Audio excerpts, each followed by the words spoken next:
بسم اللہ الرحمن الرحیم۔ السلام علیکم، میں ہوں مار زویب اور آپ دیکھ رہے ہیں ہمارا چینل ایڈوکیٹ زویب جوتا۔ تو ناظرین، آج کا ہمارا جو موضوع ہے وہ ہے درخواست ضمانت قبل از گرفتاری کیسے تحریر کی جاتی ہے، اس کو کیسے لکھا جاتا ہے، اس کو ڈرافٹ کیسے کیا جاتا ہے۔ تو آج ہم آپ کو اس کی درخواست کی ڈرافٹنگ سکھائیں گے ضمانت قبل از گرفتاری کی۔ تو یہ کس جج کے پاس یہ جو درخواست دی جاتی ہے، اس کے علاوہ اس کی جو گراؤنڈس ہیں وہ کیا کیا ہو سکتی ہیں، تو یہ سارا کچھ میں آج آپ کو بتاؤں گا۔ تو اگر آپ ہمارے چینل پر نئے ہیں تو ہمارے چینل کو سبسکرائب کریں اور ساتھ ہی لگے بیل آئیکن کو دبانا مت بھولیں تاکہ آپ کو اسی طرح کی مزید معلوماتی ویڈیو ملتی رہے۔ تو ناظرین، سب سے پہلے جو آپ نے اوپر لائن لکھنی ہے وہ لکھنی ہے با عدالت جناب سیشن جج صاحب فیصلہ آباد۔ فیصلہ آباد میں نے اس لیے لکھا ہے کہ یہ میرا شہر ہے، جس شہر میں آپ نے درخواست دینی ہے آپ نے اس شہر کا نام لکھنا ہے۔ تو یہ کس جج کو ہم درخواست مار کریں گے، یہ سیشن جج صاحب کو مار کریں گے۔ اس کے بعد جو ملزم کا نام ہے وہ ملزم کا نام، ولدیت اور کہاں وہ سکنا ہے رہتا ہے، یہ اس کی پوری ڈیٹیل آپ نے لکھ دینی ہے۔ یہ سرکار بنام جو آپ کا ہوگا ملزم ہوگا اس کا نام یہاں لکھا جائے گا۔ تو اس کے بعد آپ نے جو پولیس اسٹیشن سے کسی بھی اپنے رشتہ دار یا کسی بھی بندے کو بھیج کے یہ پتہ کر لینا ہے کہ آپ کے اوپر کون سی ایف آئی آر ہے، اس کی ایک آپ نے کاپی لے لینی ہے۔ کاپی لینے کے بعد اس کے اوپر مقدمہ نمبر لکھا ہوگا کہ اس کا فلانا مقدمہ ہے، اس کے بعد مورخہ جو تاریخ ہے وہ یہ ہے اور کون سا دفعات لگائے گئے ہیں، تو 381A پہ لگایا گیا۔ یہ تھانہ ہے، تھانہ بھی ایف آئی آر کے اوپر لکھ ہوتا ہے، وہی تھانہ آپ نے لکھ دینا ہے۔ اس کے بعد آ جاتی ہے درخواست ضمانت قبل از گرفتاری۔ یہ جو ہے اس کا ایک میں خاکہ آپ کے سامنے پیش کروں گا۔ یہ واقعہ کے ساتھ جیسا واقعہ ہوگا اسی کے ساتھ ہی اس کو تحریر کیا جاتا ہے۔ تو میں یہ ایک آپ کے سامنے پیش کروں گا۔ جناب علی سائل ملزم حسب زائد عرض گزار ہے یہ کہ جو مقدمہ عنوان بالا برخلاف سائل درج رجسٹر ہے، جو کہ مبنی بر جھوٹ خلاف واقعات ہے اور جس کا حقیقت سے کوئی تعلق واسطہ نہ ہے۔ تو اس کا جو پہلا ہے وہ یہ لکھنا ہے کہ یہ جو ہمارے اوپر پرچہ ہوا ہے، جو ایف آئی آر ہم پہ رجسٹر کی گئی ہے وہ بالکل جھوٹی ہے، خلاف واقعات ہے، اس کا جو حقیقت سے کوئی تعلق واسطہ نہیں ہے۔ اس کے بعد جو اس کے یہ ہے کہ سائل درجہ ذیل وجوہات گراؤنڈ کی بنا پر ضمانت قبل از گرفتاری کا کشتگار ہے۔ اس کے بعد اس کی جو گراؤنڈ ہے، وجوہات ہیں وہ لکھیں گے۔ نمبر اے پہ ہے یہ کہ مستغیث مقدمہ کے خلاف سائل نے پلاٹ از خسرہ نمبر یہ کھیوڑ نمبر یہ اس کا خسرہ نمبر اتنا تعدادی ایک کنال کا 5/20 حصہ اور 5 ملے کی بابت ایک دیوانی مقدمہ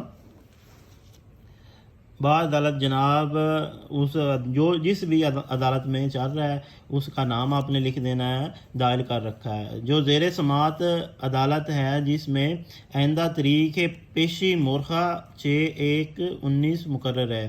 اس کے ساتھ آپ نے جو ہے تصدیق شدہ نقل دعویٰ حاضہ درخواست، اس کے ساتھ آپ نے ایک جو دعویٰ چل رہا ہے آپ کا اس کی ایک کاپی آپ نے وہ لگا دینی ہے اس کے ساتھ۔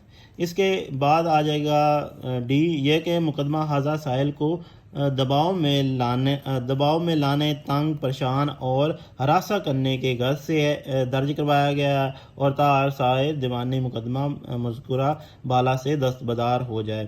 اس کا جو مقصد ہے وہ یہی ہے کہ یہ ایف آئی آر کروانے کا کہ یہ جو سائل ہے یہ اس جو دیوانی کیس ہے اس سے پیچھے ہٹ جائے، دستبردار ہو جائے۔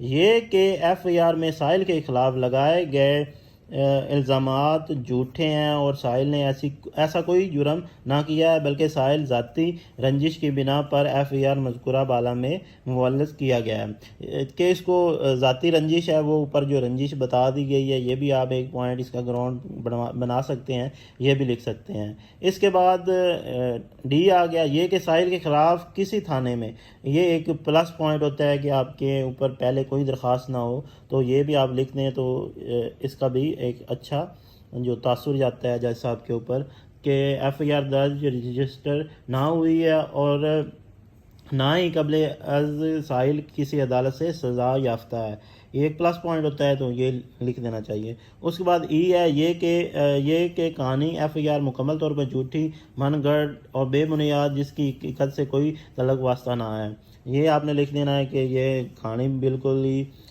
اپنے سے بنائی گئی ہے۔ یہ کہ ساحل تعلیم یافتہ ہے، اگر جو ملزم ہے وہ تعلیم یافتہ ہے یا وہ ایک اچھی پوسٹ پر ہے تو وہ بھی آپ پوسٹ لکھ سکتے ہیں۔ یہ کہ ساحل تعلیم یافتہ جس کا تعلق ایک شریف خاندان سے ہے، اس وقت ساحل ایجوکیشن میں بطور اسسٹنٹ ڈائریکٹر اپنی خدمات سر انجام دے رہا ہے، تو آپ نے یہ لکھ دینا، اور ارتکاب جرم درج شدہ FIR کا سوچ بھی نہیں سکتا کہ وہ چوری کیسے کر سکتا ہے، اتنا پڑھا لکھا بندہ ہے، ایک اچھی پوسٹ پر ہے، تو وہ کیسے ایک چوری کر سکتا ہے۔ اس کے بعد یہ ہے کہ اگر ساحل کو مقامی پولیس گرفتار کرتی ہے تو ساحل کی ساکھ شہرت کو نقصان پہنچے گا اور پولیس کے ہاتھوں رسوائی کا سامنا کرنے کا بھی شدید احتمال ہے، تو یہ ایک لائن لازمی ہوتی ہے کہ جس کی وجہ سے اس کی شہرت کو نقصان پہنچتا ہے، اس پولیس جو ہے وہ اس کو رسوا کر سکتی ہے، اس لیے یہ بھی ایک لائن ضروری ہوتی ہے۔ اس کے بعد یہ کہ جب بھی ضرورت ہوئی تو ساحل تفتیش کے عمل میں پولیس کے روبرو پیش ہونے کو تیار ہے، جب بھی پولیس بلائے گی جو ساحل ہے وہ پولیس کے سامنے روبرو پیش ہونے کو تیار رہے گا۔ یہ کہ ساحل عدالت حضور میں مقدمہ یہ ہے کہ ساحل عدالت حضور میں جو مچلقہ ہوتا ہے ضمانت کا وہ جمع کروانے کے لیے تیار ہے، تو مچلقہ دے کے وہ ضمانت حاصل کر سکتا ہے۔ اس کے بعد استدعا کرنی ہے کہ یہ جو درخواست ہے ساحل منظور فرمائی جائے، ساحل کی ضمانت قبل از گرفتاری جو ہے اس کو منظور فرما لیا جائے۔ اس کے بعد آپ نے لکھنا ہے کہ عرض ساحل بذریعہ کونسل ہے، اس کے بعد آپ نے تصدیق کرنی ہے کہ جو کچھ اس میں لکھا ہے وہ بالکل میری مرضی کے مطابق لکھا ہوا ہے، اور نیچے آپ نے دستخط کر دینے ہیں۔ دستخط کرنے کے بعد یہ جو سیشن جج کے سامنے آپ نے یہ درخواست دے دینی ہے، اور آپ کا انشاءاللہ اس میں ضمانت ہونے کے چانسز بہت زیادہ ہو جائیں گے۔ اگر آپ کے اچھے گراؤنڈ ہیں، اچھے گراؤنڈ کی وجہ سے ہی ضمانت ہونے کے زیادہ چانسز ہوتے ہیں۔ تو اگر آپ کو یہ ہماری کاوش، ہماری محنت پسند آئی ہے تو ہمارے چینل کو سبسکرائب کریں، لائک کریں، اور اس کے نیچے کمنٹس کریں تاکہ ہمیں موٹیویشن مل سکے۔ ملتے ہیں اسی طرح کی ایک اور معلوماتی ویڈیو کے ساتھ، اپنا بھی خیال رکھیں اور اس چینل کا بھی۔ اللہ حافظ۔